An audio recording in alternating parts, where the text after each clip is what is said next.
Hey, how's it going?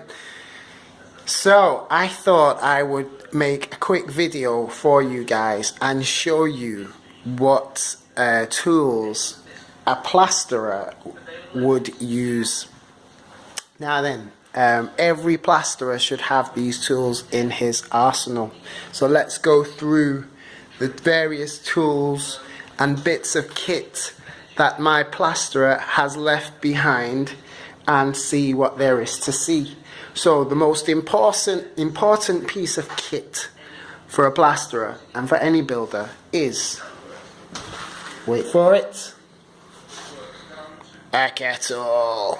This bad boy has seen some serious action. This thing has been in the trenches and back numerous times in its life. And that is probably the #1 piece of equipment that any plasterer and all plasterers should have in their arsenal of tools. Now then, what do we have down here?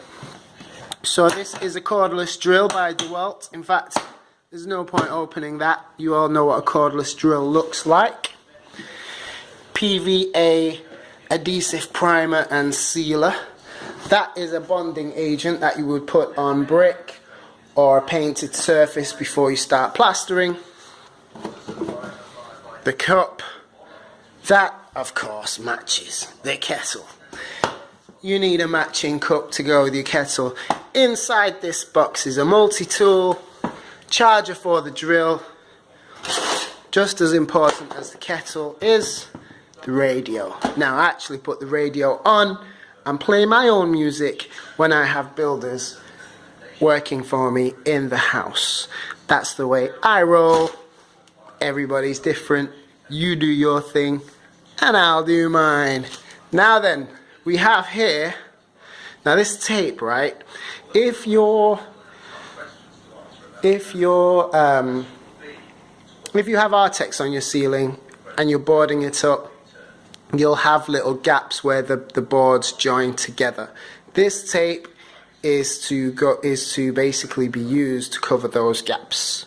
Okay, so that is a cutting tool which is for cutting plasterboard. Now this is a pretty essential piece of kit. A scraper which can be purchased in any hardware store. That is for well, they were using that today to scrape the Artex from the ceiling. Various nails and screws, another drill. Now the important thing about these drills is that they're cordless, as you can see. That one's pretty manky. Nevertheless, it does the job. Various tools, not entirely sure what that bad boy does, and I wouldn't want it used against me. Now then, you've heard it said, and you've probably read, that you can steam Artex and scrape it off.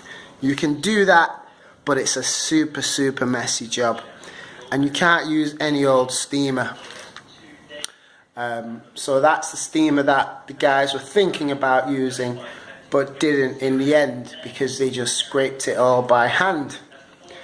Over there we have some plaster or British gypsum, as is written on the pack.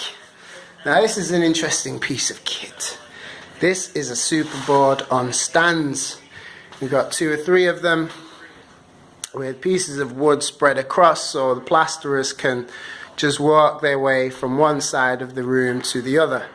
Now the interesting thing about this, and what separates a good plasterer from a bit of a cheapskate, is a good plasterer will have this in his arsenal of tools, and a cheapskate will just use step ladders. So there you go. Yellow plastic tub to mix the plaster. And that, my friends, is just about all the stuff my plasterers left behind.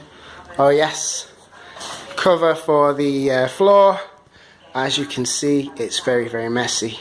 So this is pretty much all the stuff that the plasterers left behind for me to have a little nosy at and share with you, those of you who are thinking about becoming plasterers, or those of you who are thinking about hiring a plasterer.